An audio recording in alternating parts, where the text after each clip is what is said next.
It begins as a quiet refusal. A friend offers to help you carry your groceries, and you smile and say, "I've got it." A coworker asks if you need a hand with a looming deadline, and the words, "No, I'm fine," leave your mouth before you've even had a chance to think. It's not arrogance, it's a reflex, as natural as breathing. The deep, unshakable belief that the only person you can truly rely on is yourself. If this sounds familiar, it's because you learned a hard lesson a long time ago, that asking for help leads to disappointment, that depending on others is a risk you cannot afford to take. You became your own safety net, your own provider, your own hero. And this belief, the very thing that may have saved you, has now become your cage.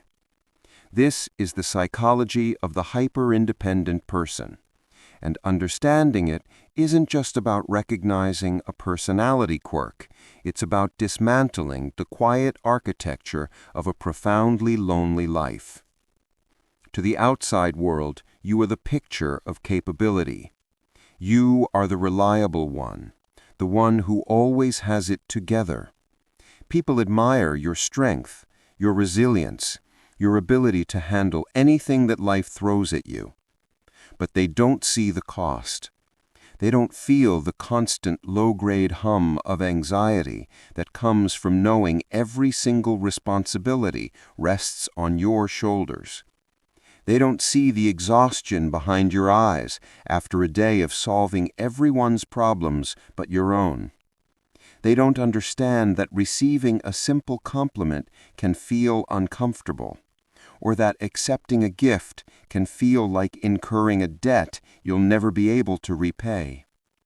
You mistake this relentless self-reliance for strength, but in reality it is a fortress built from the bricks of past pain.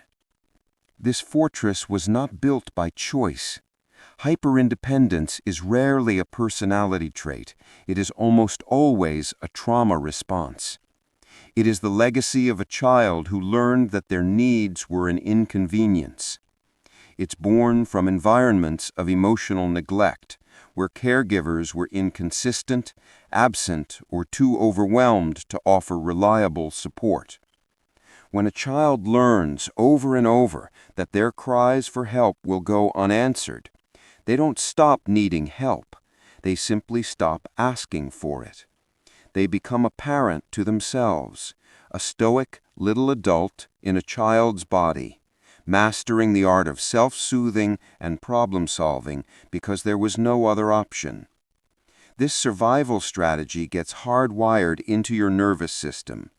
You carry it from the chaotic classroom of your childhood into the boardrooms and living rooms of your adult life, never realizing that the war you were fighting is long over. The tragic paradox of the hyper-independent person is that the very fortress they built to protect themselves from the pain of being let down also blocks out the possibility of genuine connection. You are the sole guard, the ruler, and the prisoner of your own kingdom. You long for intimacy, for someone to see the cracks in your armor and love you anyway, but you don't know how to lower the drawbridge.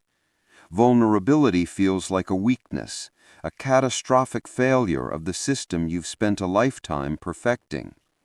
To let someone in is to risk the very pain you've worked so hard to avoid. And so you remain isolated, surrounded by people who admire you from a distance but can never truly know you because you've never let them. Burnout becomes inevitable because a single person was never meant to carry the weight of an entire world. The path to healing doesn't begin with suddenly trying to depend on everyone. That would feel terrifying and inauthentic. It begins with a quiet acknowledgement, the recognition that your fierce independence is not just a strength, but a scar.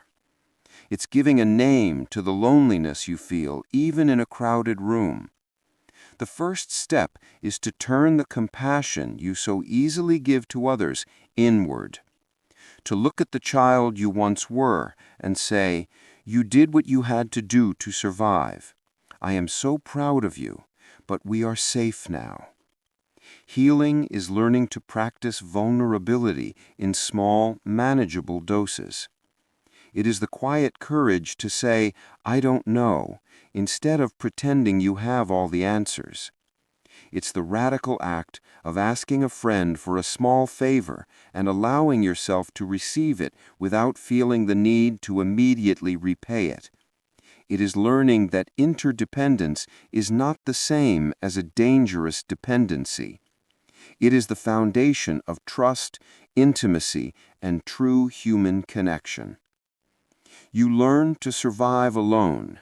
That is a testament to your incredible strength. But you were never meant to live alone. The fortress you built did its job. It kept you safe when no one else would, and you should honor it for that. But you are not that helpless child anymore. You are the architect now. You can decide if those walls still serve you. You learn to build walls to survive. The work now is learning how to build a door.